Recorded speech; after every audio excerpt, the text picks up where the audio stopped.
咁好，咁我再一次就歡迎大家嚟收睇我哋論盡粉紅，我係呢節嘅主持 NC。同志平權向來都係一條好漫長嘅道路，而我哋見到今年呢，有好多高低起伏嘅變化，所以今次我哋想討論嘅嘢就係巨變下同志平權新想像。特別揾咗嚟商界、社企、社區組織同埋宗教團體，同我哋一齊傾下究竟點樣可以集結各界嘅力量，一齊向前行。咁好，先介紹下身邊幾位講者先。咁就包括方偉、阿 Wayne、寶城保險企業事務部主管，卜沙倫、卜牧師、彩虹之約共建同志友善教會行動召集人，溫澤仁、小強性別空間創辦人。同埋就係林文慧 Lisa 同行嘅對外事務主管，好，歡迎晒咁多位。咁我自己本身呢，就係做一間美國公司，咁佢哋新政府今年年初上場之後呢，做咗好多嘢去打擊多元共融嘅措施，令到我哋嘅工作，尤其是係關於性別啊、性別小眾嘅工作呢，係多咗好多困難嘅。咁阿 Wayne，我知道寶城作為一間國際嘅公司，其實有冇遇到呢啲問題呢？我哋寶城保險咧，其實就源自英國啦，就唔係美國啦。咁所以其實我哋嘅集團總部咧，而家其實都係香港嘅。咁我哋就主要服務亞洲區同埋非洲區啦，超過20個唔同嘅城市。咁所以咧，喺呢個 DE&I 嘅問題底下，其實我哋問題唔太大問題嘅。我哋都係咧本住一個即係用心聆聽啦，睇下我哋其實本地香港社區有啲咩需要啦，而去作出我哋喺 D&I 上邊嘅一啲嘅支持同埋支援咁樣嘅。哦，咁好好啊，唔怪之你哋今日可以繼續支持到 Pink Dot， 而且今年已經係第4年添啦。其實我都想好問下，點解你哋會咁多年嚟咁支持同志運動咁樣呢？我記得其實係2021年開始啦，我哋第一次去支持Pink Dot 嘅。Pink Dot 已經係10年嘅歷史啦，咁遲咗㗎啦。不過我諗有心唔怕遲啦，係啦，有心唔怕遲啦。咁因為我哋其實喺2021年，大家記得啦，都正值係Covid 嘅時期啦。咁我哋重新再去思考下，其實我哋可以喺啲咩地方咧，可以幫助我哋香港啦，整個 community 嘅繼續發展啦，尤其是一啲平權啦，或者一啲D&I 共融嘅層面上面，咁所以喺嗰陣時咧，我哋就成立咗咧我哋嘅 D&I Council。咁喺 D&I Council 下低咧，其實有3個主力嘅 pillar 啦，其中一個就係LGBT。咁我哋其實做呢樣嘢咧，就除咗係希望支持翻香港社會喺D&I 嘅前進嗰方面努力之外咧，其實咧我哋都希望通過咧同外邊，我哋喺外邊做好多唔同嘅 support 啦，去到咧影響翻我哋自己嘅同事㗎。咁因為其實同事咧都係我哋一個好大嘅 asset 啦。咁我哋亦都希望同事咧見到其實公司咧都會係出好多人力物力啦，去到支援翻香港嘅社會啦，咁從而咧可以增強佢哋對公司嘅歸屬感。哦，絕對係，因為始終無論係內部啦、外部，大家都作為一個人，即係一齊可以合作，令到成個社會向前行。咁跟住我又會想問下卜牧師啦。咁彩約由2013年到而家已經成立咗10幾年咯。咁係我哋同 Pink Dot 一樣咁嘅年紀嘅，係一齊成長住啊！咁我哋 Pink Dot 就見證住好多變化。咁你哋咧作為一個即係一個宗教嘅組織，你哋又見到啲乜嘢嘅變化？咁其實我哋最大嘅變化，我諗喺19年啦。19年之後，我諗係整個嘅香港啦、大氣候啦，全部都改變。咁而喺香港嘅教會裏邊咧，就平均咧就係統計少咗25% 嘅人嘅。咁咪啲人口啦，同埋奉獻啊更加少咗啦，係嘛？即係佢哋啦。咁我哋咧，我作為一個組織啦，即係一個喺社會裏邊一個有宗教面向嘅組織。咁我哋裏邊都碰到呢啲問題，我哋有人會離開香港啦，英國啊、荷蘭啊、加拿大啊，咁所以我哋都好多變化。我哋而家係開會好夜㗎，夜夜笙歌啊，10點啊、11點啊，或者9點都係算早啊。但係我哋都好努力㗎，或者喺外地嘅朋友佢都好努力，好早起身咧，我哋都一齊開會咯。呢個係我哋嘅變化。當然啦，亦都有啲教會退咗啦，或者有啲組織咧冇參與嘅，係真嘅呀。咁都係啊，所以見到即係大家都揾一啲新嘅方式，即係要早起夜瞓。咁就算我哋今日都有啲即係 Pink Dot 嘅義工，都特登要飛翻嚟，所以都好開心聽到，就算有人流失，都仲有咁多人繼續出嚟幫手。咁跟住我又想問下小強啦，咁因為見到即係你哋性別空間成立咗10年，咁今年咧其實多咗好多關於跨性別討論，而直情你會響台灣同志遊行啱啱前2個禮拜發生嘅時候，都聽到一啲關於恐跨嘅言論。咁你見到香港嘅變化或者香港情況又點樣呢？我暫時好似香港嘅跨性別社群好似冇乜受外國嘅影響。即係你話可能外國係咪美國啊嗰邊好似好嚴重，或者英國都係啦。咁但係我諗可能有陣時我會話啲人問我咁你點睇？我話其實咪大家而家係同一個起跑線咯。即係之前好似我哋落後於人，咁而家人哋就跌翻落嚟啦咁樣。咁所以就都冇啊。咁我哋就繼續進步咯。同埋我諗其實香港咧，其實好開心嘅係比較後生啲跨性別嘅朋友咧，其實佢哋而家係好願意即係 loud and proud，即係好願意即係叫行出嚟叫做俾人看見啊，去發出佢哋嘅聲音啊咁樣。咁我覺得嗰樣嘢係好難得嘅，係啊。係啊，我都覺得即係例如我哋香港都有即係跨性別歌手，即係都會嚟 Pink Dot 表演嘅，係真係要有嗰種即係能見度行出嚟。咁跟住我就想問下 Lisa 啦，因為喺呢度在座咁多個組織入邊，咁同行咧就係最年輕嗰個，可唔可以講下你哋喺2023年前年成立係乜嘢驅使你哋成立㗎？咁其實同行啦，我哋係即係專係處理呢個生死呢個問題議題嘅一個社企啦。咁我諗其實生死呢個問題係所有人都要處理嘅。咁但係可能係由於即係疫情嗰段期間係更加令到啲之前可能大家都係好禁忌唔講。咁但係即係疫情呢個期間係令到成件事係行咗去前邊咯，可以咁講，係咪？咁當然再加上埋我諗阿 Ray 佢嗰套《從今以後》嗰套電影啦，令到好多圈入邊朋友都睇到，哇！原來冇法律保障嘅情況之下，當你尤其是圈入邊朋友係會遇到咁多種種嘅挑戰嘅。咁喺呢啲咁樣嘅環境之下咧，好多反而係發覺佢係好想去做啲嘢，但係又唔知道有咩機構係可以令到佢哋可以被承認、被尊重呢個環境下去處理一啲佢哋咁貼身嘅問題咯。咁所以我同行其實就喺呢個咁嘅契機之下，其實即係23年開始，24年咁樣，我哋開始真係正式投入服務。主要就係因為我哋好深信所有人都係應該有尊嚴、被尊重去面對佢自己嘅生死嘅問題咯。其實咧嗰陣時我都係睇完套戲，即刻揾咗你哋幫我立張平安紙。多謝。即係嘅，因為我會喺度諗到，我點樣同佢講我個伴侶係一個同性伴侶，我都會緊張，同埋人哋究竟明唔明？究竟佢哋會唔會幫我寫落去？咁所以咧，其實我知道咧，阿 Wayne 你哋咧係有特別考慮到，即係有一啲服務產品係可以適合翻同志社群嘅。可唔可以講下，即係點解你哋會咁做啊？或者即係從中喺香港會唔會遇到啲咩挑戰？我諗Lisa 頭先講得好好啦。其實我諗喺LGBT 嘅群體裏邊，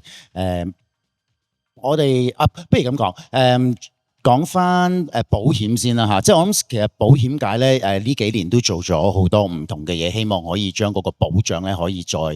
我哋叫 expand 啊。係啦，去擴展一啲啦。咁喺保險可能大家會成日聽到，我哋通常買保險都一定會係要有叫 insurable interest，即係話咧你要同嗰個人咧係要有一個保險係要有一個關係先嘅。咁個關係咧通常咧都會係一啲我哋叫核心家庭成員啦，即係例如係你嘅配偶啦。咁香港嘅配偶就其實就係淨係得男女啦嘅配偶啦，係合法嘅配偶啦，子女啦，同埋可能係你嘅父母嘅。咁但係我哋其實喺4年幾5年前咧，就開始覺得其實社會越嚟越進步啦。咁其實而家喺社會裏邊咧，家庭嘅成員嘅成分咧，未必一定係我頭先所講嘅一啲核心嘅家庭成員㗎。佢可能係叔侄又唔定啦，佢可能係爺孫都係㗎。咁我哋其實咧點樣可以將一般我哋以往嘅保險嘅概念咧，係可以泛指到俾多啲人受惠咧，而係佢哋因為可能佢哋係真係本身係個家庭嚟㗎啦嘛咁所以我哋喺嗰陣時咧就 expand 咗我哋呢一個叫家庭嘅定義啦，我哋就叫 modern family 係可以俾佢哋咧都可以咧係成為一個受益人。即係話，如果有啲咩事咧，只要你喺個受益人嗰度寫咗呢個人，而你同佢係一個乜嘢嘅關係咧，其實咧嗰個人咧都係可以咧係得到嗰個 policy 咧嗰個即係嗰啲我哋叫錢啦嚇。咁除此之外咧，其實再引申咧，其實香港其實都有一班我哋嘅LGBT 嘅 community， 其實可能咧更加需要咧呢一個保障嘅，因為好多陣時如果你冇納遺囑咧，你去到法庭上邊咧，其實你嗰個伴侶咧就係冇同你係冇關係嘅，法庭係唔會係因而咧係判一啲遺產俾你啦。再者咧，有好多陣時咧，我知道好多朋友可能咧佢嘅伴侶未必係同佢嘅屋企人係相識㗎。咁喺如果我哋睇翻頭先話嗰出戲啦，裏邊其實兩個已經好熟㗎咯喎，同個家庭，但係最尾咧都係因為咧喺一啲遺產上邊咧係而有一啲嘅爭執啦、爭拗啦。咁更何況一個可能你爹哋媽咪未見過你個伴侶，佢更加係呢個係邊個嚟㗎咁？咁有見及此咧，我哋亦都將頭先我講緊嗰個 modern family 嗰個 concept 咧，亦都擺咗入去啦。咁任何人只要咧你係喺我哋公司度 declare 咧係話呢個人係你嘅同性伴侶咧，佢都可以成為受益人。再者，另外亦都好重要嘅就係因為而家好多同志嘅家庭，可能佢都會有自己嘅下一代啦。咁通常我買保險嘅，我要有一個受保人㗎嘛嚇，即係話我買落邊一個條命到咁啦嚇。咁以往係唔得㗎，即係如果你係同性嘅話咧，係不能夠做受保人嘅。而家我哋都可以接受咧，係同性嘅伴侶咧都可以做受保人。不過咧我哋都想安全啲啦，咁佢一定咧要係喺外國咧係要有一個結咗婚嘅，咁你攞翻你個分紙翻嚟咧，咁我哋咧就可以咧係承認咧嗰個人係做一個受保人。簡單嚟講，如果一個同性伴侶佢有個小朋友嘅，咁A 啦，阿 A 就可以咧係受保阿 B。嗰個生命啦嚇，咁如果阿 B 嘅生命有啲咩事，其實嗰個遺產嗰個保險金咧，其實就可以俾個小朋友啦咁所以其實喺呢一個層面上面咧，就變咗同一般我哋叫異性嘅伴侶嘅關係咧，就會係可以係等同埋一樣啦。哦，係咯，所以呢個真係我哋向前行嘅一啲新想像，即係無論係你話 modern family 嘅定義已經唔一定係嗰種可能浪漫關係啊，已經可以超越呢樣嘢嘅時候，所以其實呢個嘅範圍即係可以保障嘅範圍係更加闊㗎。咁你講起頭先話都要海外註冊，即係一個同性伴侶作為一個證明。我要先恭喜咗小強先，咁就恭喜你今年就同 Sonia 定咗婚本身想今日嗌埋佢嚟㗎，咁咧其實呢件係一件即係好難得，即係見到佢哋，即係如果認識佢哋嘅話，你見到佢哋好靚啊嗰日着得。咁但係我知道咧，你哋定咗婚之後就係因為冇呢個伴侶制度啦、登記制度，咁所以其實你哋都面對到有啲問題㗎喎，可唔可以講下？哇！呢個係好複雜嘅一樣嘢嚟。當然其實最早即係意思係喺香港叫做 LGBT movement 啦，其實比較早，可能13年就有個叫 WK 嘛，一個跨女，佢做咗手術啦，跟住亦都改咗身份證。咁但係其實可能係佢叫做喺香港，佢嗰個身份證上嘅性別女性身份咧，其實係唔係喺叫所有法律層面被承認嘅，包括婚姻層面。咁所以其實佢嗰陣時就話佢唔能夠以一個女性身份同一個男性結婚嘅。咁佢出世時仲係一個叫男性，咁但係其實香港都冇一個叫同性婚姻，佢亦都唔會能夠，或者其實佢唔會想以一個男性身份同一個男性結婚啦咁樣。咁所以其實佢係完全結唔到婚咁樣。咁13年就係叫佢贏咗個官司，咁佢就可以以一個女性嘅身份同一個男性結婚啦咁。咁但係頭先講話，譬如香港有冇受外國影響啊？咁唔好講外國啦。咁其實香港喺叫跨性別社群咧係有啲進步嘅，甚至乎喺個叫做喺 policy 層面，其實香港入境處喺舊年2024年咧叫改咗佢嗰個修改身份證上面性別嗰個嘅指引嘅，咁就係叫放鬆咗少少啦，雖然佢都係要求手術，但係對於啲可能唔係話完全完成所有手術嘅條件嘅人，其實佢都會可能係叫符合另外一啲額外條件咧，佢都可以改到身份證上面性別嘅。咁而我咧都受惠於呢個狀況嘅。咁但係咧，其實我又係落入一個咧叫做，雖然我喺呢種狀態下改到身份證上面性別咧，但係又唔等於我喺所有法律層面咧都叫被承認係男性嘅喎，包括喺結婚層面。咁所以咧，我都唔能夠以一個男性身份咧同一個女性，即係我未婚妻阿 Sonia 啦，去叫做有一個叫喺香港一個合法嘅異性婚姻嘅嗰樣嘢。咁而其實先頭雖然講話嗰個叫係咪同性伴侶嘅替代框架啦，其實都有啲唔同嘅 parties 咧，其實可能會 propose 會唔會淨係唔係淨係同性咧，而係可以叫做所謂 all gender 所有性別嘅伴侶都能夠受惠咧？即係可能跨性別嘅朋友，因為跨性別朋友無論佢係咪叫做可能會唔會經歷嘅性別過渡啊，佢係之前咩性別或者之後咩性別啊，佢之前開始叫做結婚，定還是之後結婚，咁會唔會嗰樣嘢嗰個叫婚姻狀態唔會因為可能嗰性別改變而有影響，或者會額外多咗一啲叫可能程序、行政程序好乜都好咧咁樣。咁所以可能一個叫所謂替代框架啦，可能唔係就係叫所謂for同性伴侶或者點樣嘅，而係可能唔同性別嘅兩個人嘅伴侶都能夠受惠嘅咁。咁但係當然啦，可能其實如果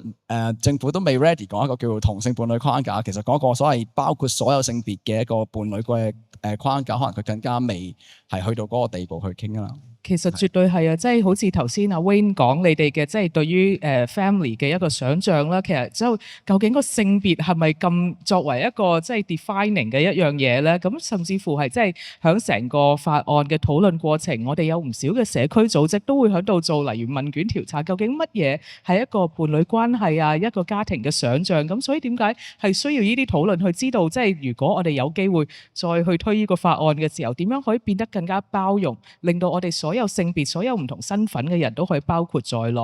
咁而因為其實講到呢個法案通過唔到呢，咁 Lisa 我知道即係你哋成立嘅原因，其中一樣就係希望令到響香港嘅同志可以好生好死。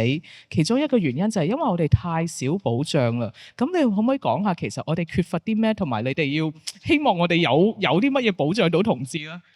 係係啦，咁其實即係啦，由於唔承認啦，唔承認同性嘅關係啦，咁所以變咗其實所有嗰啲權益，目前嚟講都係通過司法覆核呢個形式咁樣去做啦。咁所以大家都知道即係點影響到，例如即係最出名嘅咁啊，就係講翻譬如你認領遺體、辦理最後嘅即係殯葬嘅一啲事咁樣，都係要通過司法覆核呢啲咁嘅形式先至攞到翻嚟。但係司法覆核就好似頭先小強咁講到係好唔完美，即係好唔理想嘅事嚟嘅，因為佢係真係就住當事人嗰個案件，然後好特定嘅程序咁樣去修改一啲政策上嘅一啲手法去處理，而唔係一男子咁，所以變咗，譬如就算你講翻阿 Edgar 佢哋個 case 咁樣，佢雖然話而家係可以俾佢去認領遺體同埋去處理殯葬咁，但係其實成個嗰個法案入邊有關於譬如去organ donation 或者其他嘅一啲嘅又唔處理到嘅喎，咁所以變咗就係即係兩頭唔到岸，唔鹹唔淡咁樣咯。咁本來嗰個框架咧係即係最基本地咧係俾嗰個海外結咗婚嘅同性伴侶咧係可以得到一個即係喺生死方面嗰議題嘅一啲基本保障嘅，即係你登記咗之後，你係可以有啲最基本嘅嘢咁樣，就係叫做咁。但係當然而家係冇咗啦，咁所以變咗其實係好困難嘅，因為大家可以想像你嘅最愛嘅人係離開嗰陣時候，喺呢個時候你仲要即係仲要去做埋呢啲咁，即係可以話雪上加霜咯，可以咁樣講係咪？即係你走咁多路程，咁所以變咗我哋同行，我哋其實而家唯一嘅方法咧，我哋就係盡量喺現有嘅一啲法律工具上邊，係盡量幫大家去無論係做遺囑呢個預設醫療指示或者係呢個即係呢個持久授權書咁樣，因為啲唔同嘅嘢，有啲就係譬如你可以處理到殯葬嘅一啲嘅想法啦，喺遺囑嗰度去寫低預設醫療指示，你係可以，因為譬如好多人，譬如你去探病醫院咁樣最後到底要唔要一啲維持生命嘅治療嘅比較入侵性嘅一啲手續咁樣，你都可以寫低佢先。咁變咗就通過呢啲咁樣嘅現有嘅啲法律工具咯。咁我哋就係盡量幫大家可以做到呢個叫終身自主，盡量可以係即係得到一個保障咁樣咯。係啊，即係都見到即係在座咁多位，即係喺咁多困難入邊，你就係要揾一啲方法，即係點樣喺呢啲罅隙揾到少少逐忽咁樣為同志即係攞多少少權益，唔係攞多，其實係整翻應該有翻本身嘅保障啊權益咁樣，咁其實都好難，所以見到即係大家由10幾年啦到前年成立嘅機構，其實不斷地揾緊方向，咁而喺成條路上邊其實都行得辛苦啊，即係由有人離開啊，即係離開香港，即係要揾新血加入，咁但係我都想問下大家，其實喺成條路行咗咁耐，大家有冇一啲見過開心啲啊，一啲正面啲嘅方向，或者嚟緊會有啲咩展望咧？因為我知道，例如阿 Wayne 你哋其實都會喺度發掘緊一啲新嘅方式去保障翻同志社群咁樣嘅。我講先啦，咁既然你提咗係咪？我諗喺 LGBT plus 呢個 spectrum 裏邊啦，咁我哋其實而家都會睇緊點樣可，因為我諗如果同性嘅伴侶，我講緊頭先嗰啲 family 嘅即係 modern family 嗰個 definition， 其實有大體上其實都可以已經提供到一啲嘅具體少少嘅保障。咁所以我哋而家都睇緊喺譬如 transgender 嗰個層面上面，我哋有啲咩可以作為一間保險公司可以做到啦咁。我諗一般以往大家嘅想法咧，就係保險公司唔會侵我哋玩嘅，因為我哋可能有好多唔同嘅情況啊，或者點。不過我覺得咧，其實所有嘢咧都要試嘅。就算我哋自己保險公司咧，其實都要試出嚟嘅。大家都要不斷咁樣咧去試大家嘅底線嘅，究竟係咪真係唔得咧？嗱，以往可能真係覺得呢樣又未諗得清楚，嗰樣我又未必做得到，就可能覺得唔得。但係其實再諗深一層咧，未必真係唔得㗎喎嚇。咁當然保險公司上面我哋仲有一啲叫再保公司啦，咁我哋會再同再保公司咧去點樣做咧？咁而因為其實 at the end of the day 咧，到最後咧，保險公司咧，我哋係叫做一個叫做 risk pooling 嘅公司嚟嘅。其實我哋將所有嘅人嘅 risk 啊，生命裏邊嘅 risk 咧，係聚集埋一齊，而係喺點樣適時嘅時候咧，可以發放翻俾大家啦，喺大家有需要嘅時候發放翻俾大家啦。咁所以喺呢啲層面上面咧，保險公司係的而且確有一個責任咧，係要make sure 咧，我哋承保嘅每一張單咧係合法啦、合規啦，同埋亦都咧係我哋將來咧係能夠咧係可以保障得到，因為呢個係一個承諾嚟嘅，我哋唔係收咗保金之後咧，我哋就唔理你哋噶嘛，係咪？呢個正就係保險嘅精神，就係當你有事，當你需要幫忙嘅時候，呢張保單就可以幫到你。咁所以咧，我覺得大家要試咯，唔試就一定冇嘅。咁試咗，起碼我哋都知道喺唔同嘅 case，我哋可以點處理，而我哋喺背後亦都係有我哋嘅 learning， 我哋學習到咧係點樣可以更加容易啦，去到批出一張保單，可能俾一啲transgender 嘅朋友啦，同埋咧，另外一點咧，成日好多人都我哋想改名，因為我想俾人叫先生或者俾人叫小姐咁，明㗎，同埋咧。好，其實咧，你問我咧，我都會覺得喂，好容易改啫，你咪喺嗰度改咗佢咪得咯。咁但係其實咧，喺我都喺呢間我而家保誠裏邊啦，我哋都睇過我哋個流程。其實當中咧，又的而且確又唔係咁簡單嘅。我哋做個粗略嘅估計，其實咧，如果我哋要做一個好完美嘅咧，我哋其實要改晒好多 workflow。喺背後嘅，包括因為點解咧？因為我改咗嗰個，我唔單止淨係喺我 system 改，我仲要 make sure 你打電話上嚟我哋個 call centre 嘅時候，我嘅同事知道原來應該係要點樣叫大家嘅咧。我出張 statement 俾大家嘅時候，又唔可以印錯喎。咁所以其實咧係整個系統、整個配套咧嘅改變。總嘅嚟講，可能係要一個幾百萬嘅投資去到做呢個改動嘅，咁所以咧係需要時間啦，去到作出呢啲改動咯。咁所以 at the end of the day 就係，我覺得大家咧係要一齊去試呢樣嘢咧，先至咧會見到先會可以做得到嘅，佢唔會自己會生咗出嚟。係啊，所以我見到你講呢樣嘢咧，其實好緊要，因為其實如果冇人提出咧，根本唔會知道係有呢個需要噶嘛。咁所以其實我知道小強其實你都會不斷去試嘅，同唔同方面。咁你可唔可以講下你嘅經歷啊？係我諗我就係早喺大概我諗10年前或者以上1213度啦，咁就已經試可能啲保險公司喺銀行啊，就想改嗰個 title 啦，因為嗰時我開始自己性別過渡 transition 啊嘛，咁跟住又我 hormones 啦，跟住甚至乎做咗 top surgery 啦已經，咁咪有陣時覺得喂點解寄封信嚟仲係所以 miss 啊咁樣樣，或者小姐啊女士啊咁覺得好礙眼喎咁樣，或者電話打嚟揾溫小姐，咁我把聲又轉埋，咁我點樣解釋我其實佢想揾嗰個人，但係我又唔係溫小姐咧咁。咁我同你解釋我係跨性別，其實你又唔知跨性別係乜嘢嘅時候，咁我點樣去證明我自己係我自己咧？咁所以都有好多咁啲嘅狀況啦。咁我又會可能真係叫寫封信啊，去俾啲唔同嘅機構啊，話我想改，即係我知道我嗰個身份證上嘅性別啊改唔到，依然係女性。咁但係我又想改下 title 啊，咁我可能攞埋啲醫生信啊去做一個叫證明啦咁樣。咁都有啲機構係 OK 嘅，或者有啲機構可能佢本身已經係冇 title 嘅，咁嗰啲可能相對易啲啦咁。咁但係就真係要過唔同機構、唔同銀行去試。即係可能或者譬如話，頭先阿 Wing 就講話保險公司嘅狀況，或者可能銀行，我之前試過咧就係原來你可能銀行戶口有一個部門，信用卡有另一個，我 send 完俾一個銀行戶口嗰啲，跟住之後咧信用卡又要再寫封信過去改，就好多嘢，跟住之後我都原來 corporate 係咁樣嘅咁樣，即係了解多少少，咁但係就係要不斷去試咯，咁同埋我諗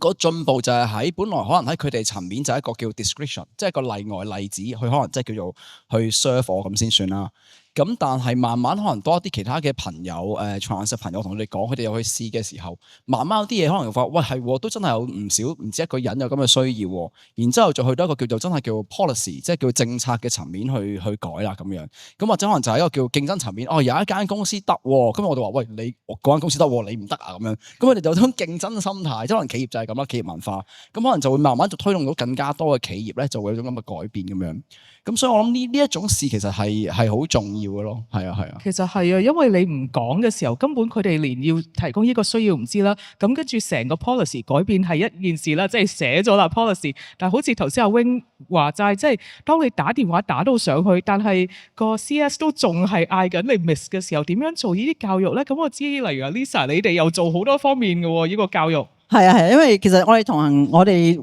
始終係社企啦，咁所以我哋咧會同好多即係譬如社福界啊、醫療界啊、或者啲企業啊咁樣啲服務提供者，我哋都會去同佢做教育嘅。因為到最後 at the end of the day，大家諗下，我真係入醫院嗰時，我係要同醫生啊、護士啊、社工啊咁樣去點樣能夠令到佢哋了解我嘅需要，而佢哋係可以提供一個令到我覺得喺我行到最尾嗰陣時，我係可以舒服、被尊重、有尊嚴咁樣去處理我生前死後嘅服務。咁所以我哋係有好多方面嘅合作嘅，喺我哋雖然呢2年嚟講。咁我諗有2個 program 我自己都覺得幾好嘅。咁樣其中一個咧就係我哋都有同一間保險公司啦。咁我哋咧就同佢合作做呢個 inclusive agent 嘅 training program。咁成個 program 係1年嘅時間嘅。咁喺個 program 之後嗰個即係嗰個 agent 咧，佢係會有個 certificate 咁樣，即係係證明佢哋係真係受過訓練，知道彩虹係點樣啊，或者其他嘅一啲需要啊咁樣。咁我哋都好 proud 可以有呢個咁樣嘅機會啦。亦都有啲咁啊 agent 係有咁嘅興趣啦。咁另外我哋都會去好多社福界，譬如去啲院舍啊咁樣去講，即係等佢哋知道即係呢方面我哋都會講俾佢聽啊，即係有啲咩嘅預設醫療知識，有啲 tools 佢哋可以去利用去幫到佢哋自己，但係同時間我哋都會講俾佢聽滲一啲關於即係同志社群啊嘅一啲嘅考慮啊，一啲咁嘅議題入去，咁令到即係佢哋開始去了解其實係有呢個空間喺入邊咁樣咯。係啊，因為我知道即係。我嗰次都有去參加你哋嘅 opening，咁跟住發現其實喺嗰度嘅即係一啲佢哋嚟參加嘅同事咧，可能真係第一次接觸過，而係佢哋可能之前係遇過，究竟點樣稱呼一個即係做緊 transition 嘅朋友咧？其實佢哋有問題，但係根本冇方向去問，咁所以其實你哋呢個教育提供係好緊要。咁係啊，因為我哋其實都做過一啲調查嘅，咁我哋翻嚟啲 feedback 係 based on我哋去同即係喺個社群入邊，我哋做咗一啲調查，咁跟住好多佢哋翻嚟 feedback 都係話，佢哋無論醫院啊，或者係社工啊，或者係即係喺嗰啲點嗰度好棘住咯。係啊，咁所以我哋好針對我哋其實嘅工作就係針對點樣去將呢啲 service provider 去教佢哋，去等佢哋更加了解到喺嗰陣時啲書。我哋通過好多唔同類型嘅即係啲 workshops 啊，咁幾好玩嘅，有啲啊，小群都有參加過，有我哋嗰 AR 嗰啲，都獲益唔少，係啊。同埋真係我想補充一下頭先所講咧，就話即係大家要試啦。不過大家有陣時覺得哇好煩喎，又要問我攞 A，攞完 A 又攞 B， 或者攞完 B 又唔夠，又要攞埋 C、D、E、F、G。我首先第一咧就係唔好覺得煩，因為咧保險公司咧唔係針對你。其實保險公司咧每一個人都係咁問㗎啦。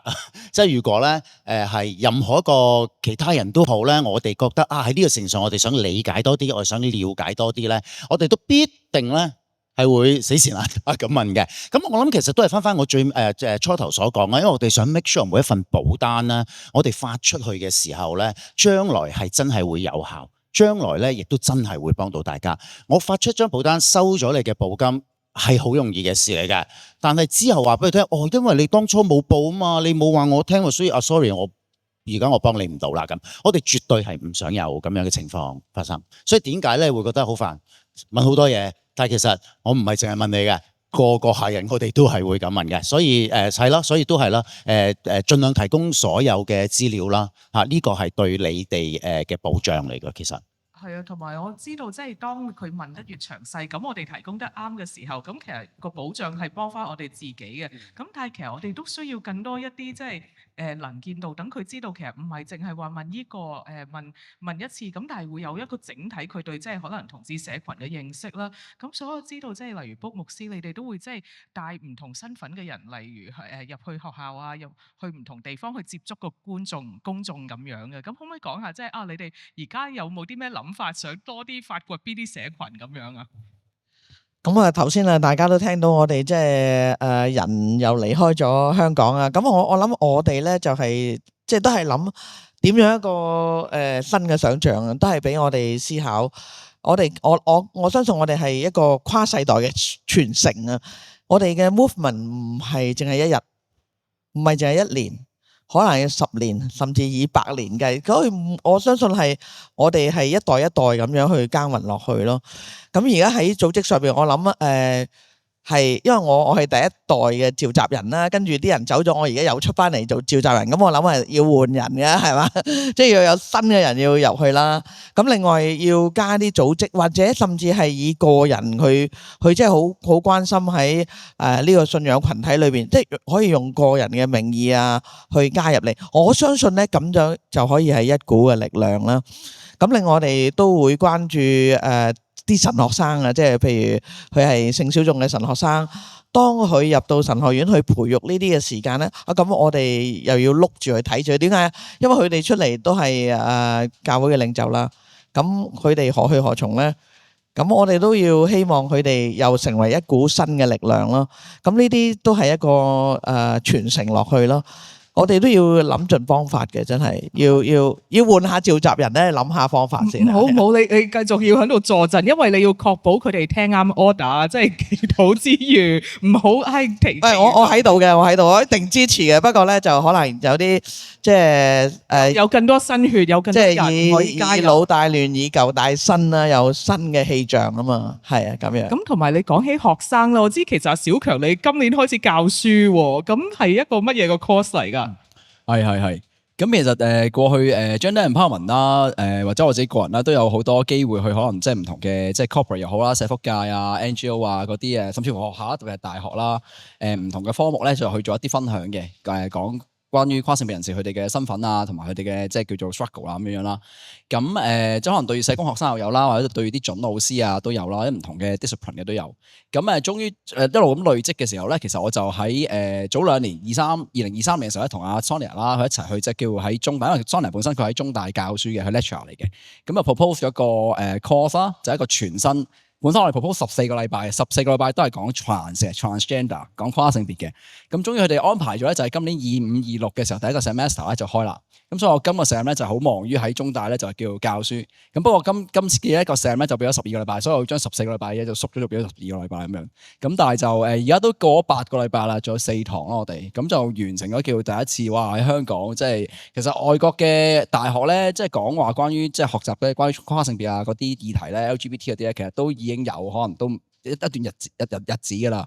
咁但係香港嚟講就可能真係叫第一次係講，同埋我哋亦都結合一啲可能叫外國嘅理解啦，同埋香港嘅 context 係點樣咯。咁嚟到去就同啲學生去講咁樣咯，係啊。其實我聽到你哋有呢個 course 咧，我係幾意外嘅，因為我冇諗過，即係尤其是當然我知道你哋準備係響唔係今年啦，咁但係因為今年你見到即係哇出邊喺度講緊跨性別已經開始好分化嘅時候，但係你哋今年就係響9月可以開到呢個 course， 同埋我知道即係例如之前我都去中大嗰度幫手就係講一啲多元共融，咁其實見啲同學咧，其實已經開始唔係講嗰種性別劃分啊，同志，即係我嗰代都係仲係講緊 LGBTI 逐個格仔棘，咁但係而家已經去到一個即係多 all gender 或者即係一種家庭關係嘅唔同嘅想像，咁所以係需要大家一齊拎個腦出嚟，拎個人出嚟去傾，同埋去俾人睇到其實可能一陣大家去睇 show 嘅時候都見到其實性別身份、性別嘅傾向其實唔係我哋諗得咁死嘅，而且有好多好多唔同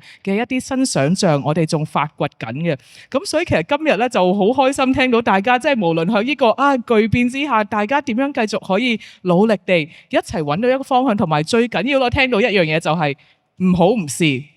雖然試咗唔一定成日得，但係有時就會一齊咁樣試嘅時候咧，會行到一條你諗唔到嘅新嘅路出嚟。咁所以就再一次多謝咁多位講者，你哋努力咗咁耐，而且無論係跨時間、跨地域咁樣繼續喺度做呢個同志嘅工作。係啦，咁就唔該晒各位。咁而家咧，即係咯，聽完咁多位講之後咧，唔知台下觀眾會唔會有嘢想問下關於我哋嘅即係講者，即係或者大家其實可以點樣做咧？即係我哋點樣，或者有冇啲咩方法？我哋呢個新想像，即係例如我哋 Pink Dot 都好啦，我哋都要好多新想像先可以繼續向前行嘅。咁所以都多謝各位，即係今日都禮拜日嚟到我哋 Pink Dot 呢個活動。咁所以睇下大家會唔會有嘢想問下我哋台上嘅講者。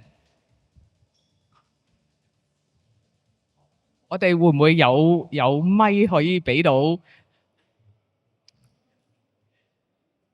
係啊，因為其實我哋今次咧就咁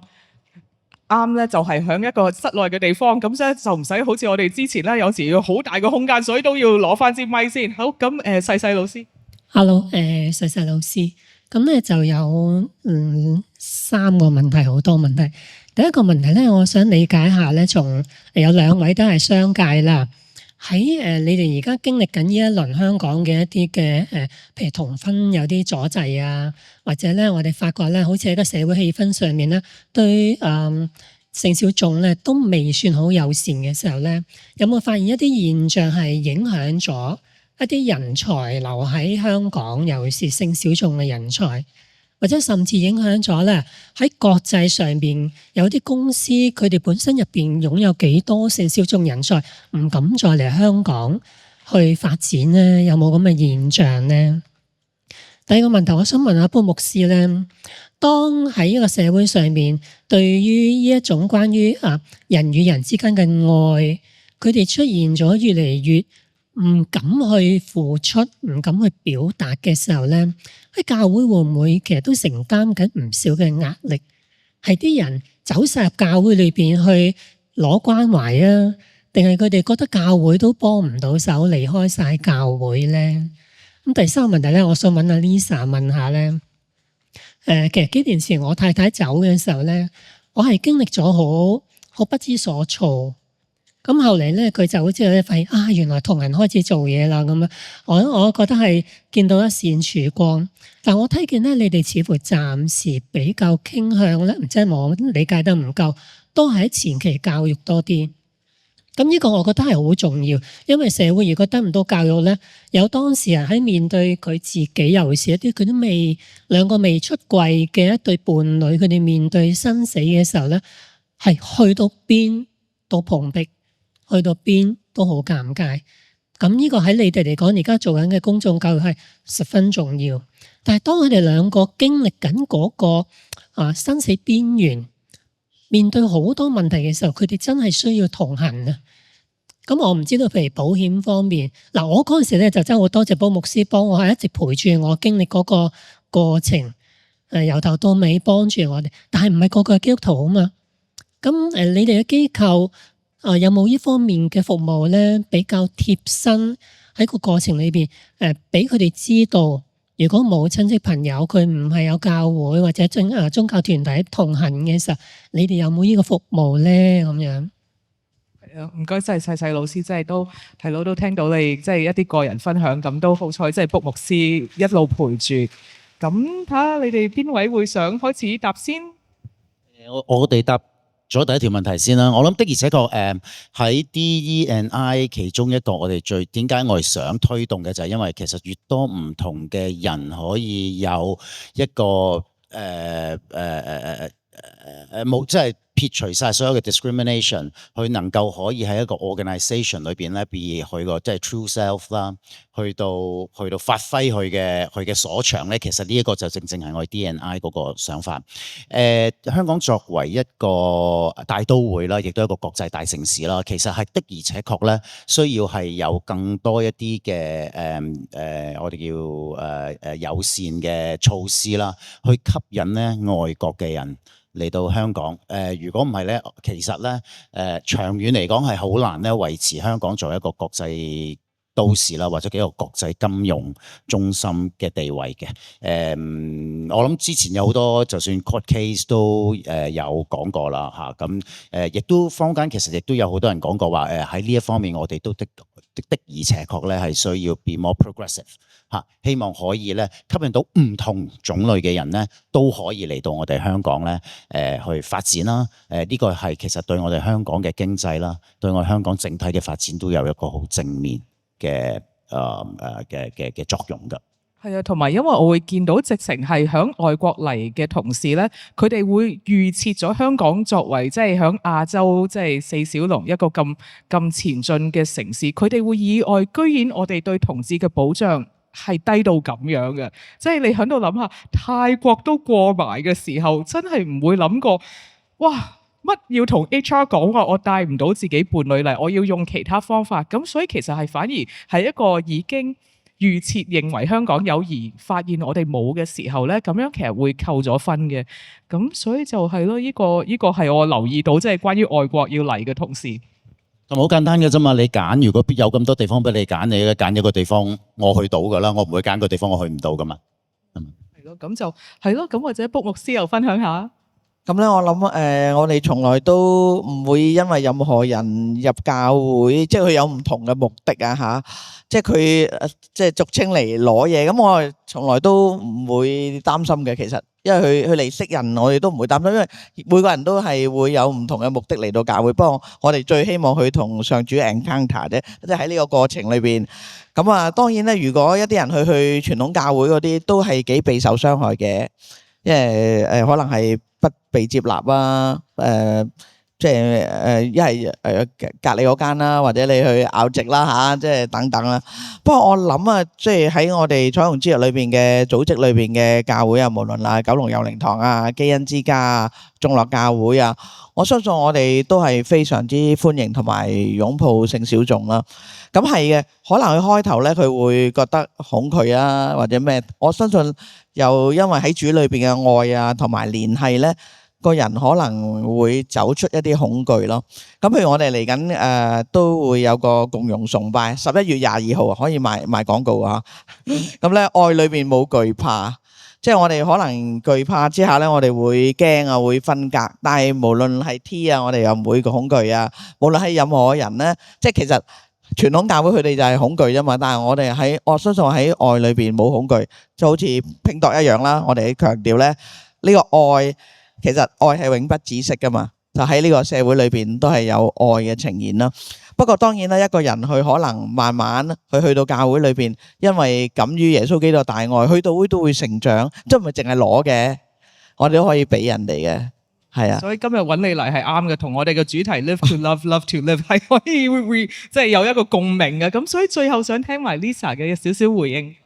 多謝細細老師。咁係啊，其實我哋都同行，我哋都留意到咯，真係呢個走到最後一程嗰個，即係哀傷治療啊，或者係喺殯葬服務啊各方面嗰啲，其實都係好有一個需要嘅。咁我諗可以咁係的確係做得比較喺呢方面係唔係我哋暫時服務入邊提供得最多，即係嗰方面。你可以話係好彩嘅 sense，我哋得就係新，所以好多曾經揾我哋去寫即係做呢啲法律文件嘅朋友都仲係健健康康啦，可以咁講。咁但係其實我哋喺呢個過程當中咧，我哋係有注意，我哋都想發展呢一個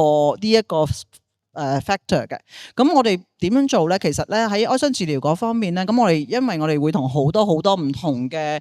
即係提供服務下嘅 counselor 啊，或者係啲人去心理支援啊嗰啲咁嘅人，我哋認識咗佢之後，其實我哋可以話係即係做咗啲 filter 咁樣啦，篩選咗，我哋知道佢係對於喺呢方面佢哋係即係對性別少數嘅社群係會支持嘅，係樂意提供服務嘅咁樣。咁我哋係即係有我哋認識咗佢哋先，咁到時候我哋有需要嗰時候，我哋係會即係 draw 嗰啲 resources 咯。咁同埋我哋都有同一個殯儀館啦，我哋都有同佢合作嘅。咁就係令到嗰個殯儀服務啊，即係我哋希望同行係能夠做到一個即係可以一個樞紐咁樣咯。喺中間喺你最哀傷嘅時候，真係好似你咁講，唔需要你去又要揾好多唔同嘅機構，好多唔同嘅人講咗你個故仔，要講好多唔同嘅次，你只要講俾我哋聽。咁我哋希望盡量能夠同你真係同行，係去幫你安排一啲其他嘅一啲嘅機構或者服務提供者，係可以能夠讓到去尊重同埋令到你係即係有尊嚴咁去處理呢啲咁嘅事咯嚇。咁呢個我哋一路喺度發展緊嘅呢個服務嚇。